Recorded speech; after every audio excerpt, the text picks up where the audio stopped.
ॐ निरञ्जनं नित्यम् अनन्तरूपं भक्तानुकम्पाधृतविग्रहं वै ईशावतारं परमेशमीड्यं तं रामकृष्णं शिरसा नमामि। आज परम पूज्यपाद श्रीमद स्वामी निरंजनानंद जी महाराजेर शुभ जन्मतिथि। এই উপলক্ষে আমরা তার জীবনী থেকে আমরা পাঠ এবং আলোচনা করব।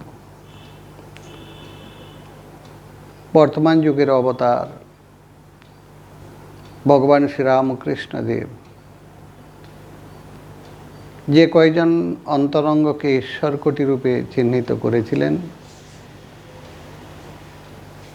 স্বামী নিরঞ্জনানন্দজি তাদের মধ্যে অন্যতম, যার সম্পর্কে শ্রীরামকৃষ্ণদেব বহুবার বলেছেন।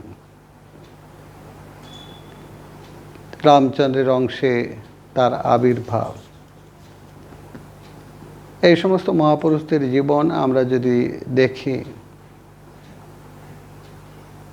তবে আমরা এর মাধ্যমে শ্রীরামকৃষ্ণদেবকে ভালো করে বুঝতে পারি। ভক্তের জন্য ভগবানের যে কি ব্যাকুলতা, সেই ব্যাকুলতার কিছু আভাস আমরা এই মহাপুরুষের জীবনে আমরা পাই। ভক্ত শুধু ভগবানের জন্য কাঁদেন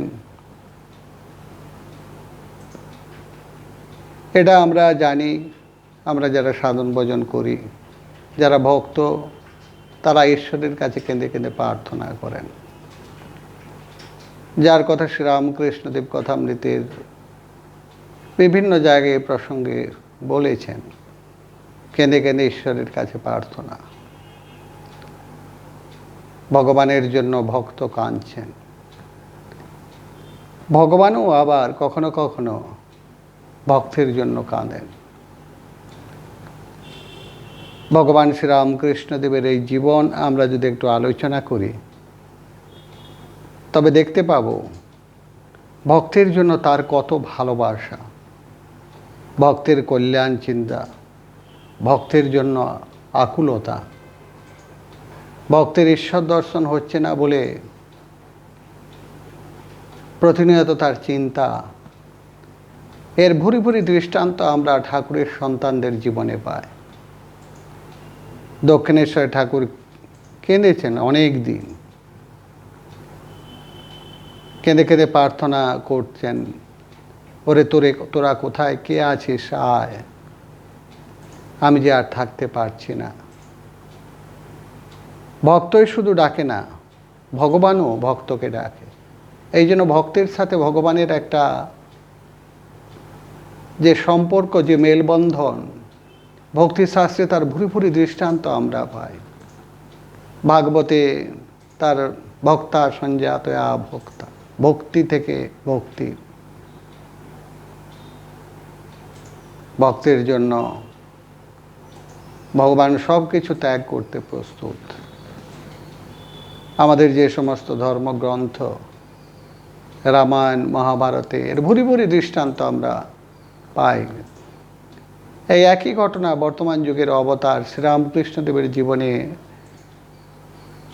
প্রতিনিয়ত আমরা দেখি। নরেন্দ্রনাথের জন্য আমরা যে নরেন্দ্রনাথকে ঠাকুর এত ভালোবাসতেন, সেই নরেন্দ্রনাথকে ভগবান শ্রীরামকৃষ্ণদেব বলেছিলেন, এতদিন পরে আসতে হয়, আমি তোমার জন্য কিরূপ প্রতীক্ষা করছি তা একবার ভাবতে নেই। শুধু যে বলছেন বা শুধু যে আক্ষেপ করছেন, অপেক্ষা করছেন, তা কিন্তু নয়। সাথে সাথে একটা অনুযোগ, ভগবান যেন করুণার ভিখারি ভক্তর কাছে অনুরোধ করছেন, আমার যে কষ্ট, আমার যে প্রতীক্ষা, সে সম্পর্কে একটু ভাবতে নেই। এই নরেন্দ্রনাথকে যখন কিছুদিন না দেখতে পেতেন, তার প্রাণের ভিতরটা শ্রীরামকৃষ্ণদেব নিজের বলছেন যেন গামছা নিংড়াবার সময় যেরকম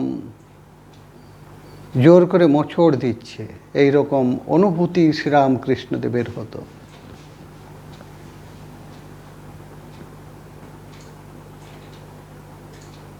এবং তার দর্শনের জন্য আকুতি প্রার্থনা করতেন ঠাকুরের কাছে। আমরা গত ক্লাসে এখানে যে কথামৃত ক্লাসটা আমরা করি, সেখানে গত ক্লাসে আমরা আলোচনা করেছিলাম ভগবান শ্রীরামকৃষ্ণদেবকে প্রথম শ্রীরামকৃষ্ণদেবের মহিমা, শ্রীরামকৃষ্ণদেবের বার্তা প্রথম প্রচার করেছিলেন ওই দক্ষিণেশ্বরের বারুদ কারখানার সিপাহীরা, যেটা কিনা বেলতলার খুব সন্নিকটে। তারাই প্রথম মারোয়ারি সমাজে শ্রীরামকৃষ্ণদেবের মহিমা প্রচার করেন। সেই মহিমা শ্রবণ করে বহু মারোয়ারি ভক্ত তখনকার দিনে শ্রীরামকৃষ্ণদেবের কাছে আসতেন। এই মারোয়ারি ভক্তরা তারা মিছরি, বাদাম, এখনও মারোয়ারি ভক্তরা এগুলো যখন কোনো গিফট দেয়, বিশেষ করে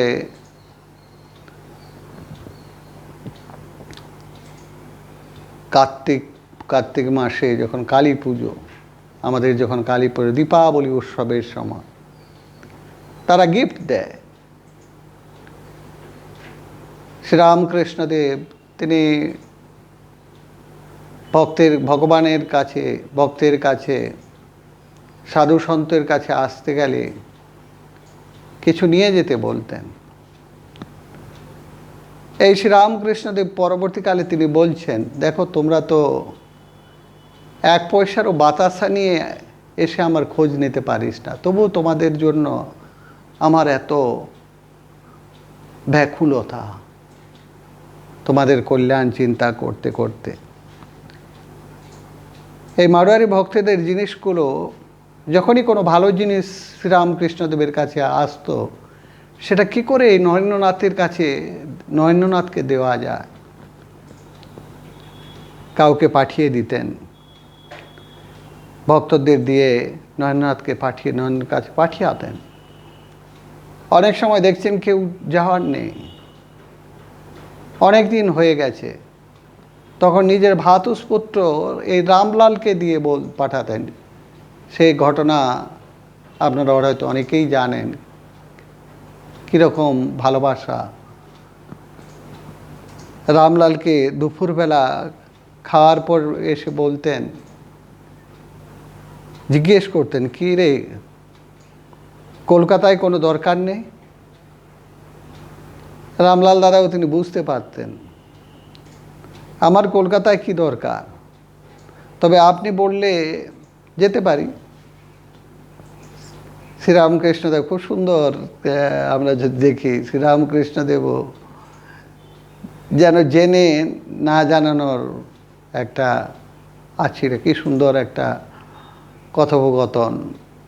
ঠাকুর বলছেন, না তাই বলছিলাম, বলি অনেক দিন বেড়াতে টেড়াতে যাসনি তো, তাই যদি একবার বেড়ানোর ইচ্ছা হয় তবে একবার যেতে পারিস। তবে এখন রোদ টোদ আছে, এই টিনের বাক্সে, ঠাকুরের বাক্সের কাছে একটা বাক্স, ঠাকুর শ্রীরামকৃষ্ণদেব মুদ্রা টাকা স্পর্শ করতে পারতেন না, ওই টিনের বাক্সে পয়সা আছে, নিয়ে বরানগর থেকে শেয়ারের গাড়ি করে চলে যেতে পারিস, নাহলে রোদ লেগে অসুখ হতে পারে। আর এই মিছরি বাদামগুলো নরেন্দ্রকে দিয়ে আসবি, আর তার খবরটা নিয়ে আসবি। সে অনেক দিন আসেনি, তার খবরের জন্য মনটা আটুপাটু করছে। ভগবানের পক্ষে এটা সম্ভব, এই ধরনের ভালোবাসা, ভক্তের প্রতি ভগবানের এই যে ভালোবাসা, সাধারণ মানুষের পক্ষে এইরূপ ভালোবাসা সম্ভব নয়।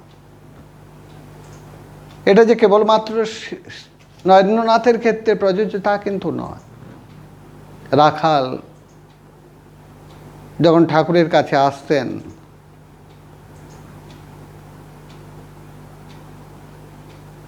তার পিতা আনন্দমোহন তাকে জোর করে বেঁধে রাখতেন, বিরক্ত হতেন। কিন্তু শ্রীরামকৃষ্ণদেবের রাখালকে দীর্ঘদিন দেখতে না পেলে মা ভবতারিণীর কাছে কেঁদে কেঁদে প্রার্থনা করতেন, মা রাখালকে না দেখে আমার বুক ফেটে যাচ্ছে, আমার রাখালকে এনে দে। আবার এই রাখাল যখন বৃন্দাবনে গিয়েছেন, তখন ঠনঠনিয়া মা কালীর কাছে তিনি মানত করেছেন, পুজো দিয়েছেন, তিনি মানত করেছেন। এরপর যখন বুঝতে পেরেছেন রাখাল অর্থাৎ ব্রহ্মানন্দজি, সে যদি তার স্বরূপ সম্পর্কে জ্ঞাত হয়, তার শরীর থাকবে না। সেই জন্য মা ভবতারিণীর কাছে আবার প্রার্থনা করছেন, সে যাতে সুস্থ শরীরে ফিরে আসতে পারে। ভবতারিণীর কাছে বলছেন, মা রাখাল সুস্থ দেহে ফিরে আসুক। ভক্তের জন্য কীরকম ভালোবাসা! এটা যে কেবলমাত্র অন্তরঙ্গ সন্ন্যাসী শিষ্যদের ক্ষেত্রে প্রযোজ্য তা কিন্তু নয়।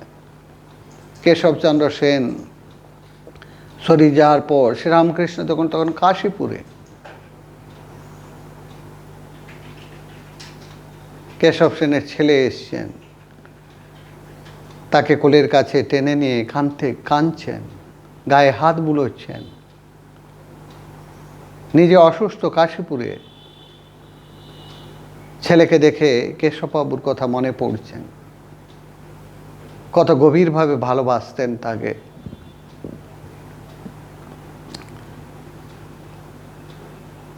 এইরূপ আরও দেখি ঠাকুরের সন্তানের বাবুরামের জন্য,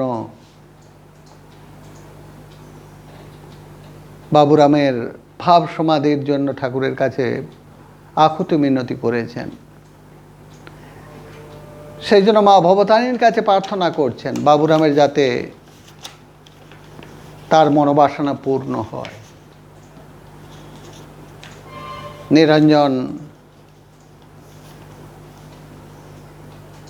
নিরঞ্জন সে তার জীবনটা আমরা যদি তার জীবনের ক্ষেত্রেও এরও দৃষ্টান্ত প্রতিফলিত হয়। একইভাবে যে নিরঞ্জন বারাসতে মাতুলের কাছে থাকেন, সুদীর্ঘ শরীর, সুদীর্ঘ স্বাস্থ্য, সরল সুঠাম দেহ,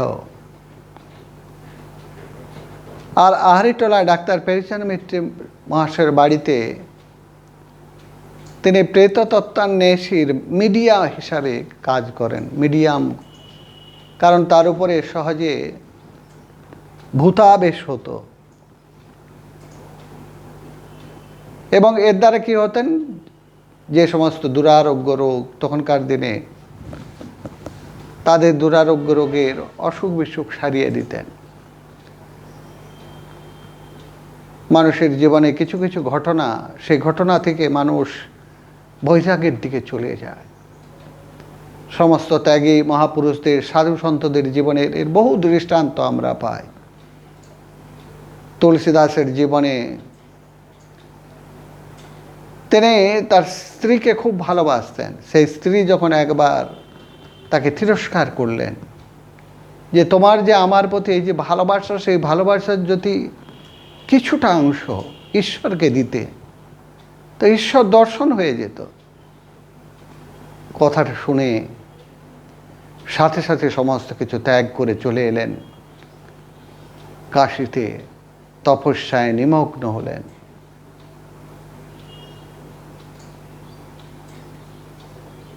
এর বহু দৃষ্টান্ত আমরা পাই। শ্রীধর স্বামী স্ত্রী সন্তান প্রসব করতে গিয়ে মারা গিয়েছেন। বাচ্চা সন্তানটি অসহায় অবস্থা, কেঁদে চলেছে। হঠাৎ দেখলেন সেখানে একটি উপর থেকে টিকটিকির ডিম উপর থেকে পড়ল।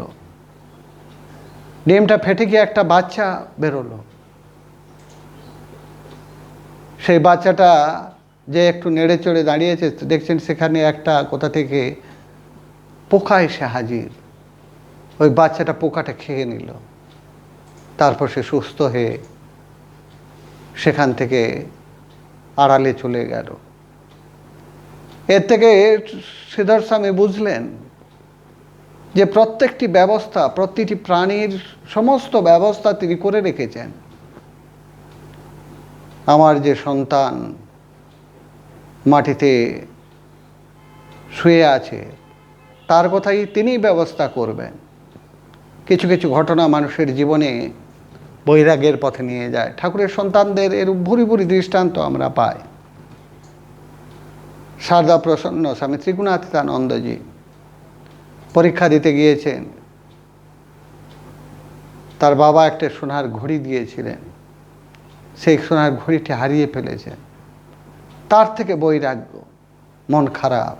মাস্টার মশাই দেখে তাকে নিয়ে এলেন শ্রীরামকৃষ্ণদেবের কাছে।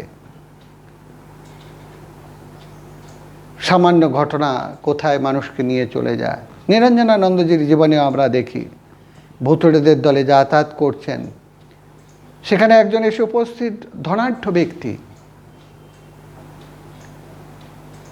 যুবক যুবতীদের ধারণা পয়সা করেই সমস্ত কিছু।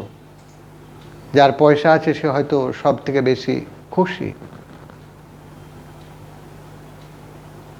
সেই ধারণা সম্ভবত নিরঞ্জনানন্দজিরও ছিল।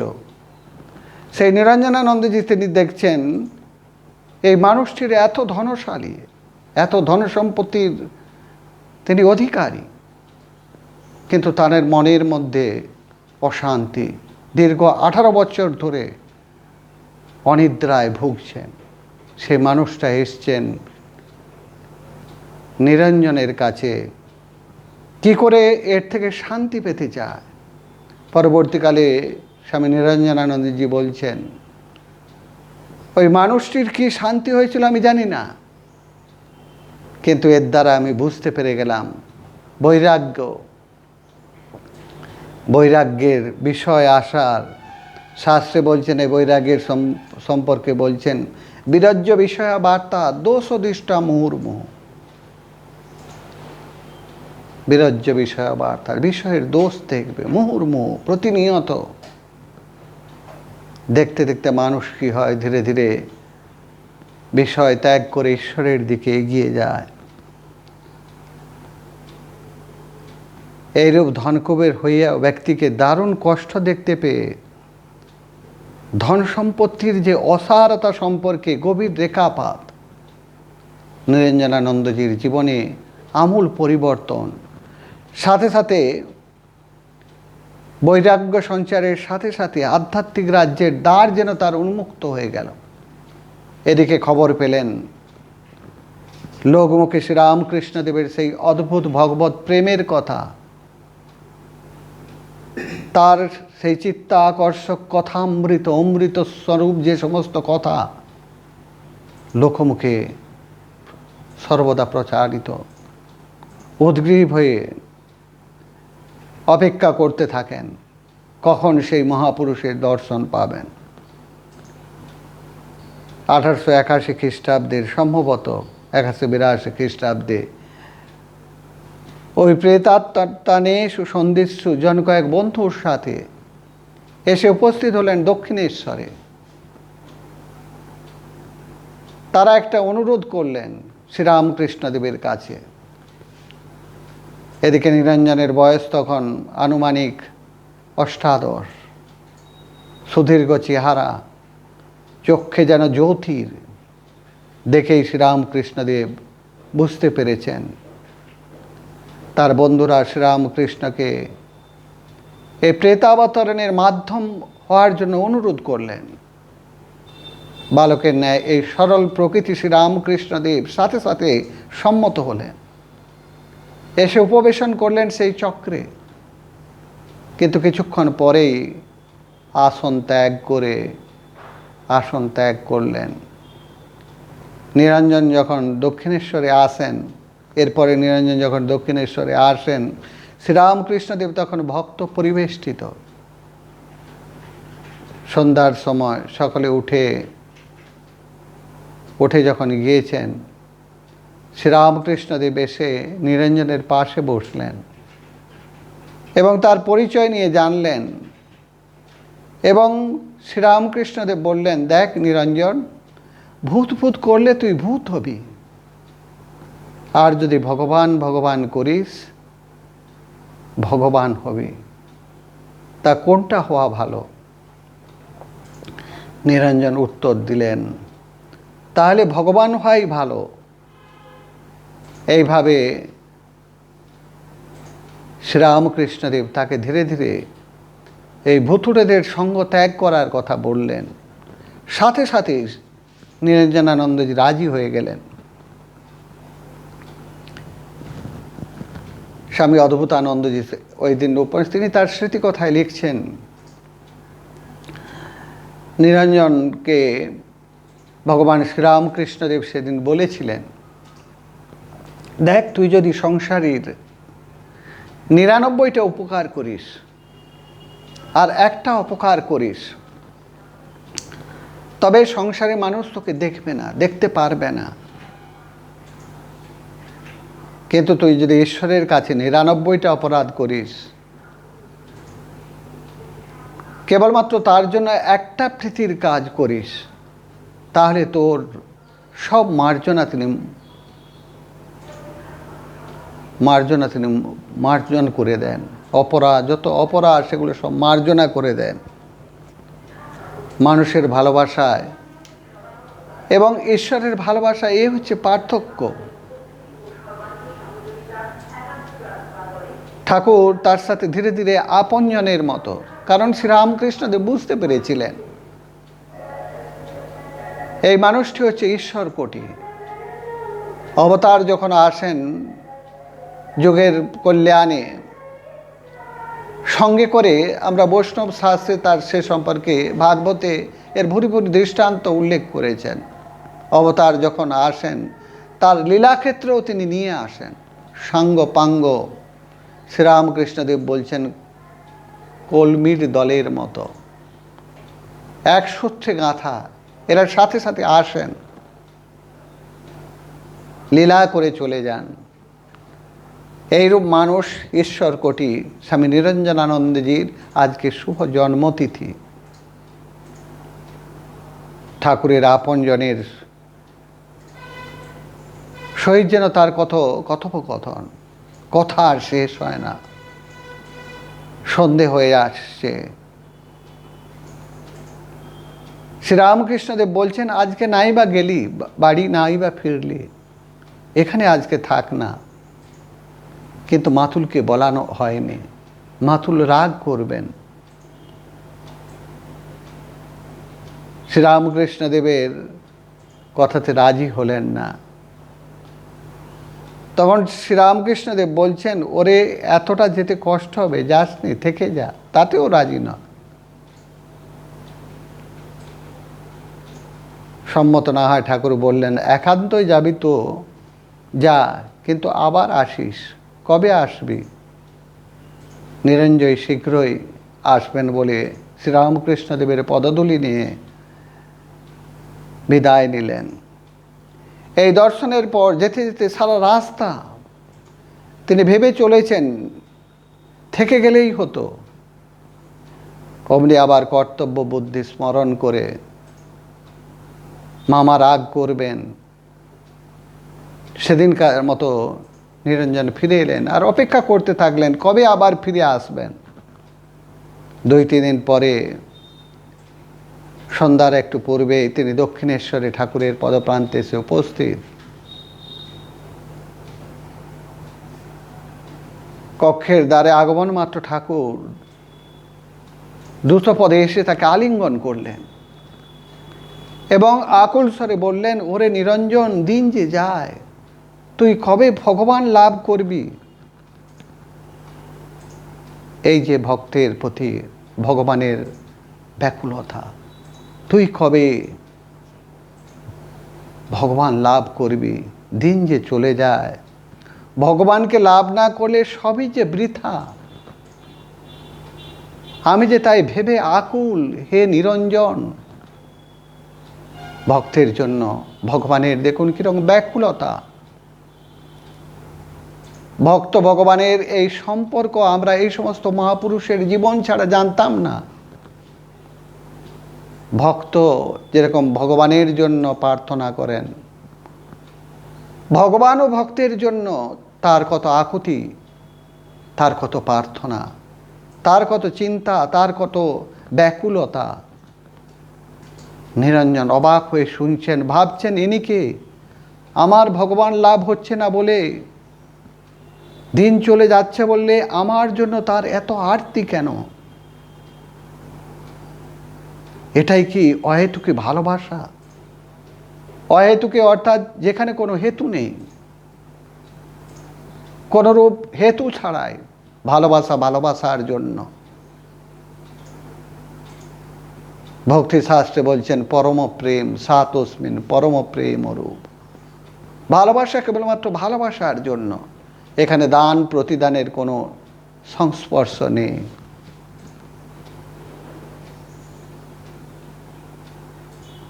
নিরঞ্জনের জন্য, নিরঞ্জনের কিছু গুণ শ্রীরামকৃষ্ণদেব লোকমুখে প্রচার করতেন, যে জন্য ভালোবাসতেন। এই গুণের কথা আমরা সমস্ত অবতার পুরুষদের জীবনে দেখি। নিরঞ্জনের সরলতা ঠাকুরকে প্রথমাবধি বিশেষভাবে মুগ্ধ করতেন। মাস্টার মহাশয়কে বলছেন, তুমি নিরঞ্জনের সাথে দেখা করো, সে সরল, এ সত্য কিনা সেটা দেখে বলবে। কাঁকড়গাছিতে সুরেন্দ্রের বাগানে গিয়েছেন মহোৎসবে, কীর্তনাদ্যে ভক্ত সঙ্গে উপবিষ্ট শ্রীরামকৃষ্ণদেব। এটা হচ্ছে বর্তমান যোগোদ্যানের খুব নিকটে। এমন সময় নিরঞ্জন এসে ভূমিষ্ঠ হয়ে প্রণাম করছেন। ঠাকুর তাকে দেখেই দাঁড়িয়ে উঠলেন, আনন্দে বিস্ফোরিত লোচনে। ভক্তের জন্য ভগবানের কিরূপ ভালোবাসা, আনন্দে সম্মতি মুখে বললেন, তুই এসেছিস? মাস্টার মহাশয়কে দেখিয়ে বলছেন, এই ছোকরাটি বড় সরল, এই সরলতা পূর্ব জন্মের সুকৃতির ফল। অনেক তপস্যার ফলে এই সরলতা সম্ভব। কপটতা, পাটোয়ারি এসব থাকতে ঈশ্বরকে পাওয়া যায় না।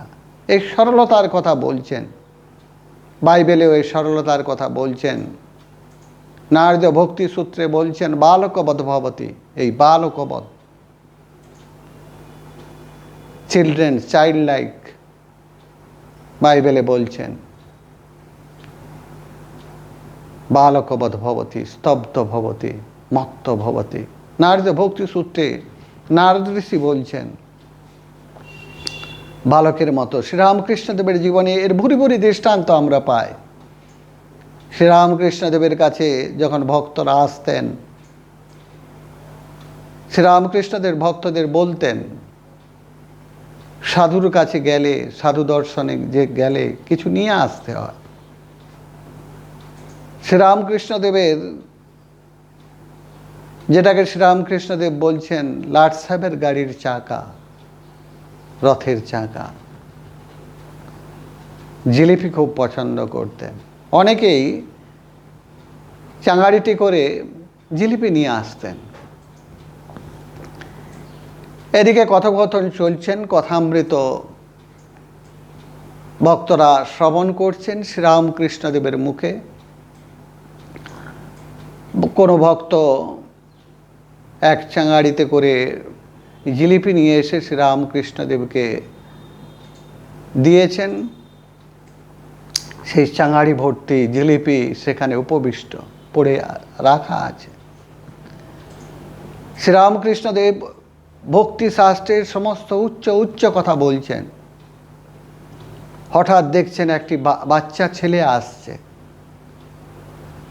সাথে সাথে শ্রীরামকৃষ্ণদেবের এই যে উচ্চ কথা বলছেন, হঠাৎ শ্রীরামকৃষ্ণদেব কি করলেন, ওই চাঙাড়িতে যে জিলিপি আছে সেই চাঙাড়িটাকে লুকোনোর চেষ্টা করছে। এটা কি করে সম্ভব? এই যে বালকের স্বভাব, বালকবৎ ভবতে, সরলতা, এটা শ্রীরামকৃষ্ণদেবের জীবনে আমরা বহু ঘটনা দেখি। শুধু শ্রীরামকৃষ্ণদেবের জীবনে নয়, ঠাকুরের যে সমস্ত সন্তানরা, এই নিরঞ্জনানন্দজির জীবনেও আমরা তার বহু ঘটনা দেখি, যার প্রশংসা শ্রীরামকৃষ্ণদেব বারে বারে করছেন। তার সরলতা, যুবক ভক্তগণ, ভক্ত কাঞ্চনের যেরকম তারা কাম কাঞ্চনের বন্ধনে পড়ে যায়, এরা সম্পূর্ণ আলাদা। কিন্তু সেই নিরঞ্জন যখন সংসারের প্রয়োজনে মায়ের সেবার জন্য তিনি চাকরি করছেন, শ্রীরামকৃষ্ণদেব চাকরি করছেন কেউ যারা সাধন পথের পথিক, তাদেরকে তিনি চাইতেন না তারা চাকরি করুক। শ্রীরামকৃষ্ণদেবের জীবনে আমরা দেখি রাখাল স্বামী ব্রহ্মানন্দজি, তার সম্পর্কে কেউ এসে খবর দিয়েছেন রাখাল চাকরির অন্বেষণ করছেন, চেষ্টা করছেন কোথায় চাকরি সংসারের। এই খবর শুনে শ্রীরামকৃষ্ণদেব বলছেন, এই খবরের সত্যতা মিথ্যাতা, কতটা সত্য কতটা মিথ্যা সেটা তার কোনো উল্লেখ নেই। শ্রীরামকৃষ্ণদেব বলছেন রাখাল চাকরি করছে, এ সংবাদ শোনার থেকে রাখাল গঙ্গায় ঝাঁপ দিয়েছে, এ সংবাদ আরও উত্তম। এই সংবাদ শুনতে প্রস্তুত আছে, কিন্তু রাখাল চাকরি করছে সেটা শুনতে চাচ্ছেন না। আবার শ্রীরামকৃষ্ণদেবের এই কথামৃতে আমরা পাব, প্রথমের দিকে একজন এসছেন শ্রীরামকৃষ্ণদেবের কাছে, বিবাহিত, বাড়িতে স্ত্রী আছে, সন্তান আদি আছে। তাকে শ্রীরামকৃষ্ণদেব বলছেন চাকরির অন্বেষণ করো, কিন্তু রাখাল চাকরি করছে সেটা পছন্দ করছেন না। সংসারে আছে, তার চাকরি করা প্রয়োজন, সে সমস্ত কিছু ত্যাগ করে শ্রীরামকৃষ্ণদেবের কাছে ত্যাগের জীবনযাপন করতে চান, সেটা তিনি পছন্দ করছেন না। সেই নিরঞ্জনকে বলছেন, তুই মার জন্য চাকরি স্বীকার করেছিস, মা হচ্ছে গুরুজন, ব্রহ্মময়ী স্বরূপা। যদি মাঘ ছেলের জন্য চাকরি করতিস, আমি বলতুম ধিক ধিক শতধিক 100 ছি। তারপর ঠাকুর মণিমল্লিককে বলছেন, দেখো ছোকরাটি ভারী সরল। কত জায়গায় বারে বারে তিনি এই নিরঞ্জনানন্দজির এই বিশেষ গুণটিকে তুলে ধরার চেষ্টা করছেন। তার কত সরলতা। মাস্টার মহাশয় এই সরলতা এবং নিরঞ্জনানন্দজির যে বৈরাগ্য, এবং সেই জন্য শ্রীরামকৃষ্ণদেব তাকে আরও বেশি স্নেহ করতেন। এই কথামৃতে এখানে যে পাঠ হয় সেখানে আমরা দেখব কত জায়গায় তার উল্লেখ করেছেন। দেখছো না নিরঞ্জনকে, এই নে তোর, আমায় এই দে, ব্যাস এই সম্পর্ক, কোনো পিছু টান নেই।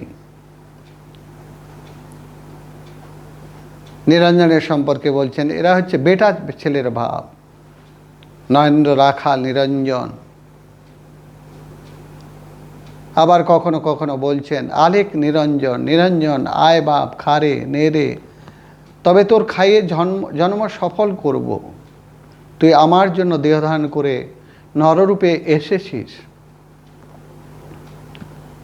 দেখ নিরঞ্জন কিছুতেই লিপ্ত নয়, নিজের টাকা গরিবদের ডাক্তারখানায় নিয়ে যায়।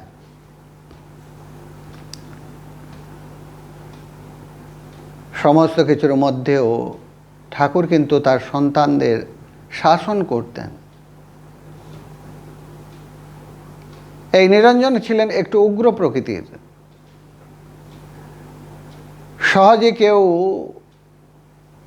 কোনরূপ অন্যায় ছাড়া কোনো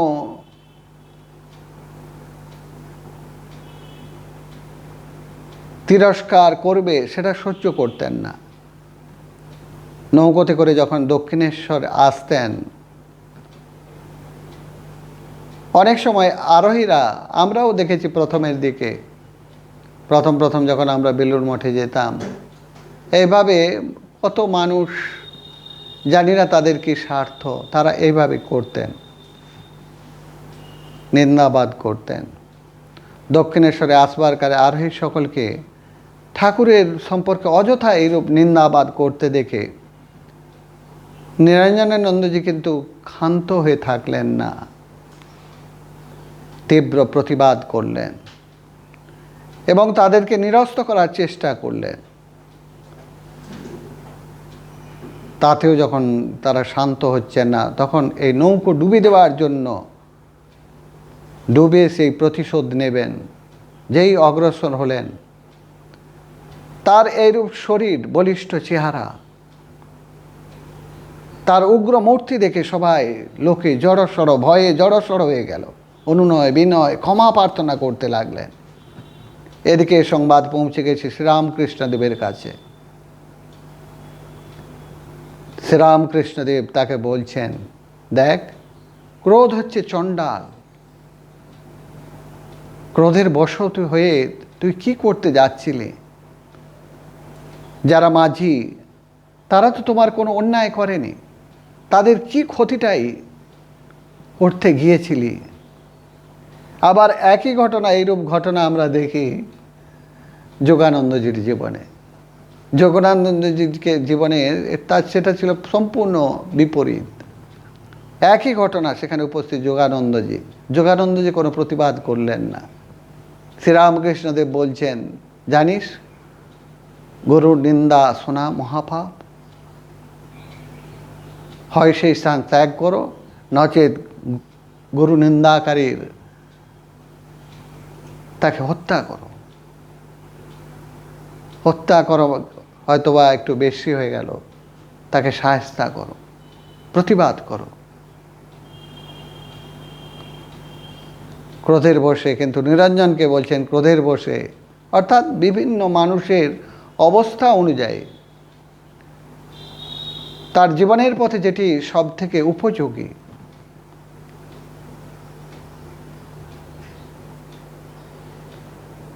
ভক্তকে ঠাকুর শ্রীরামকৃষ্ণদেব বারে বারে বলতেন, বিচার বুদ্ধিহীন হতে নিষেধ করতেন।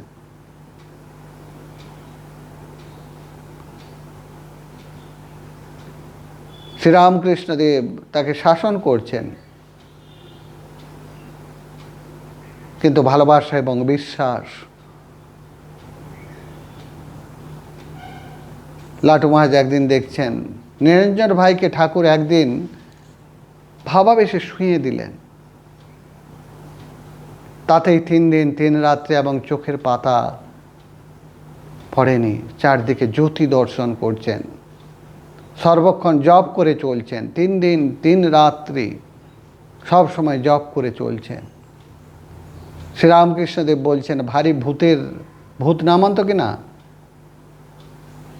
এবার যে সে ভূত নামেনি, একেবারে ভগবান বুধ ঘাড়ে চড়ে বসেছে। তোর সাধ্য কি যে তুই তাকে ঘাট থেকে নামাস? এই দক্ষিণেশ্বরে যাতায়াতের কোনো এক সুযোগে ঠাকুর তাকে মন্ত্র দীক্ষা দিয়েছিলেন। ভক্তদিগকে ঠাকুর ভক্তি তন্ত্রশাস্ত্রে 3 রকমের দীক্ষার কথা বলছেন, একটা সাম্যবী, একটি আনবী এবং একটি মান্ত্রী। স্পর্শ করে কখনো কখনো এই আনবী মন্ত্র দীক্ষা দিতেন। নিরঞ্জনের জীবনে আমরা বহু সুন্দর সুন্দর ঘটনা দেখি। শক্তিশালী, বীরভাবাপন্ন এই মানুষটি ঠাকুরের শেষ অসুখের সময় শ্রীরামকৃষ্ণদেবকে রক্ষা করা একান্ত কর্তব্য হিসাবে তিনি নিয়েছিলেন। এটা যে কেবলমাত্র শ্রীরামকৃষ্ণদেবের জীবনে তা নয়, স্বামীজির জীবনেও আমি দেখি শেষ সময়ে তিনি দরজায় এই কঠিন অপ্রিয়ভাজন কাজটি সহস্তে গ্রহণ করেছিলেন। কত মানুষ তার উপর হয়তো বা অসন্তুষ্ট হতেন। একবার রামচন্দ্র দত্তের জীবনে আমরা জানি তিনি এত শিক্ষিত মানুষ, তখনকার দিনের ক্যালকাটা মেডিকেল কলেজের এই মানুষটি, তিনি কি করতেন? প্রত্যহ সকালবেলা উঠে শ্রীরামকৃষ্ণদেবের প্রসাদ একটু গ্রহণ করতেন। এই জন্য তিনি শ্রীরামকৃষ্ণদেবের কাছে ফলমূল, প্রসাদ, মিষ্টান্ন নিয়ে এসে উপস্থিত, দরজায় উপবিষ্ট নিরঞ্জন কিন্তু উঠতে দেবেন না, যাতে শ্রীরামকৃষ্ণদেবের কোনোরূপ অসুবিধা না হয়।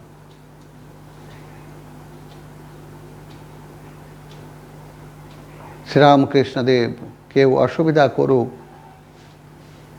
সেটা নিরঞ্জনানন্দজি তিনি কঠিন হাসতে সেটি দেখতেন, উঠতেই দিতেন না। স্বামীজির জীবনেও এরূপ বহু ঘটনা দেখি।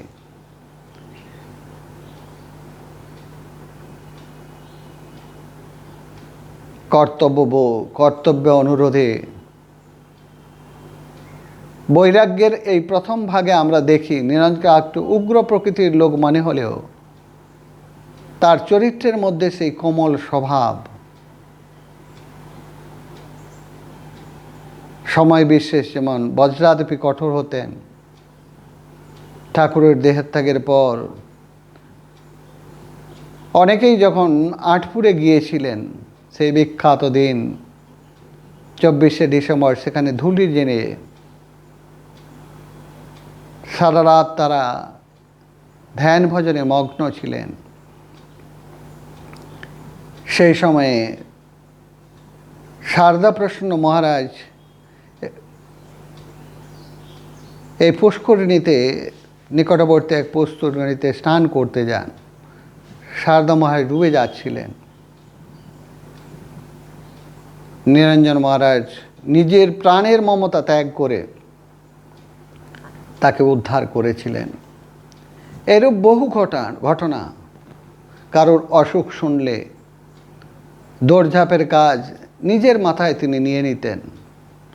লাটু মহাজনের ম্যালেরিয়া, নিউমোনিয়া, তার সেবায় নিজেকে নিয়োগ করলেন নিরঞ্জন।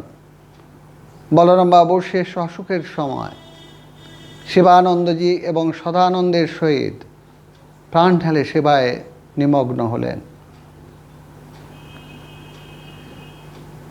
ঠাকুরের ইচ্ছা ছিল, যেটা কিনা একটি খুবই গুরুত্বপূর্ণ ঘটনা, তার পুতা দেহাবশেষ গঙ্গার তীরে সমাহিত হয়। কিন্তু সেই সময় সেরকম কোনো জায়গা তাদের ছিল না। যে সমস্ত গৃহস্থ ভক্তরা, তারা ঠিক করলেন কাঁকুড়গাছিতে রামবাবুর উদ্যানে, সেখানে এই ঠাকুরের অস্থি সমাহিত করা হবে।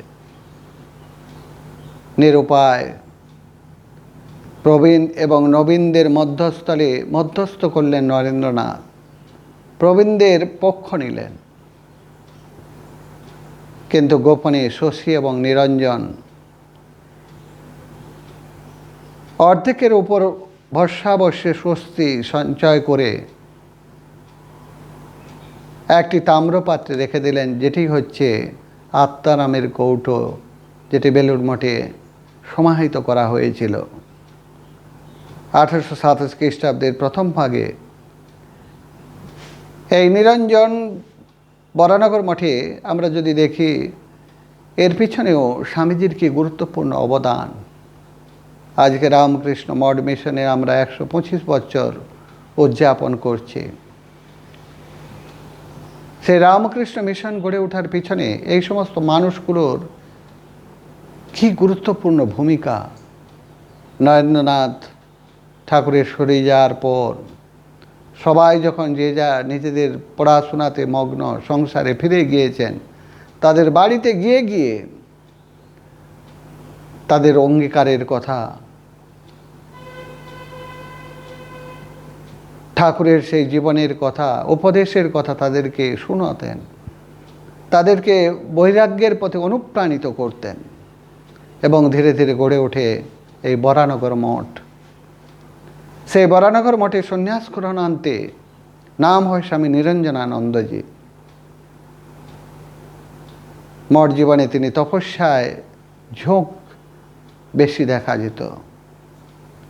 তবে মঠের দৈনন্দিন যে সমস্ত কার্য, যেগুলো শ্রমশ্রাদ্ধ, সেগুলো তিনি সহস্তে নিজের কাঁধে তুলে নিতেন।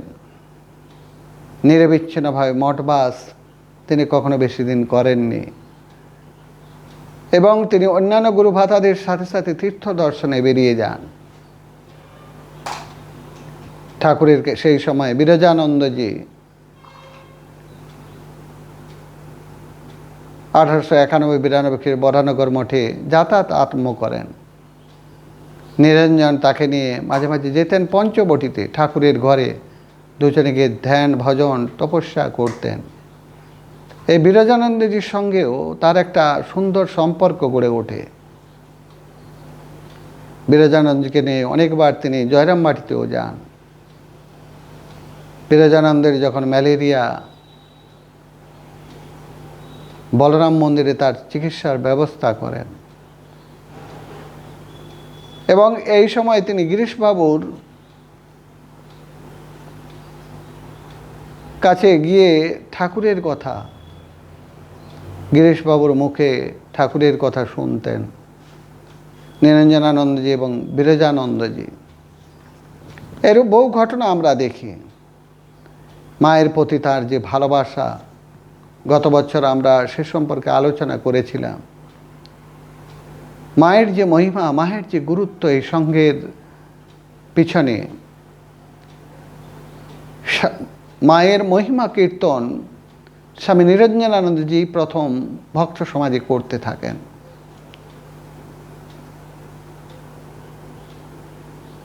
নিরঞ্জনানন্দজির শ্রী ঠাকুরের শ্রীচরণ আশ্রয় লাভের আশায় কেদারনাথ যখন গৃহত্যাগ করে নিরঞ্জনানন্দজির কাছে এলেন, নিরঞ্জনানন্দজি অত্যন্ত প্রীত হয়ে তাকে সেখানে রেখে দিলেন এবং একটি গেরুয়া বস্ত্র দিয়ে মাধুকরী করতে বললেন, ঠাকুরের সেবা। এবং এইভাবে সঙ্ঘের যাতে কল্যাণ হয়, ঠাকুরের স্বামীজির শরীর গিয়েছেন। স্বামীজি শরীর যাওয়ার পূর্বে স্বামীজি যখন বিদেশ থেকে ফিরছেন, তিনি চলে গেছেন শিলংয়ে। শিলংয়ে স্বামীজিকে এদের নিজেদের মধ্যে এত স্নেহ, ভালোবাসা, ভাতৃপ্রীতি, এই ভালোবাসা, এই প্রেম, যার সম্পর্কে শ্রীরামকৃষ্ণদেব বলছেন, শ্রীরামকৃষ্ণদেব সম্পর্কে স্বামীজি যা বলছেন, তার জীবনটা হচ্ছে লাভ, এলোভি, ভালোবাসার মূর্ত বিগ্রহ, ভালোবাসার পূর্ণ মূর্তি এই শ্রীরামকৃষ্ণদেব। এবং এই যে সঙ্গ, রামকৃষ্ণ সঙ্গ, এর ভিত হচ্ছে এই ভালোবাসা, স্নেহ, ভালোবাসা, ভালোবাসার বন্ধনে বদ্ধ এই রামকৃষ্ণ সঙ্ঘ, রামকৃষ্ণ মিশন, রামকৃষ্ণ মঠ। যে ভালোবাসার বীজ ঠাকুরের ত্যাগী সন্তানরা পেয়েছিলেন শ্রীরামকৃষ্ণদেবের কাছে। যে শ্রীরামকৃষ্ণদেব সম্পর্কে স্বামীজি বলছেন সহজ কথায়, এলো ভি, ভালোবাসার ঘনীভূত মূর্তি। সেই ভালোবাসার ছোটা ফোঁটা অল্প বিস্তর পেয়েছিলেন ঠাকুরের এই সমস্ত ত্যাগী সন্তানরা। এই জন্য এদের জীবন যত আমরা চিন্তা করব, ততই আমরা নিজেরা সমৃদ্ধ হব। আজকের এই শুভ দিনে সেই মহাপুরুষের আশীর্বাদ প্রার্থনা করি। ওং শান্তি, ওং শান্তি।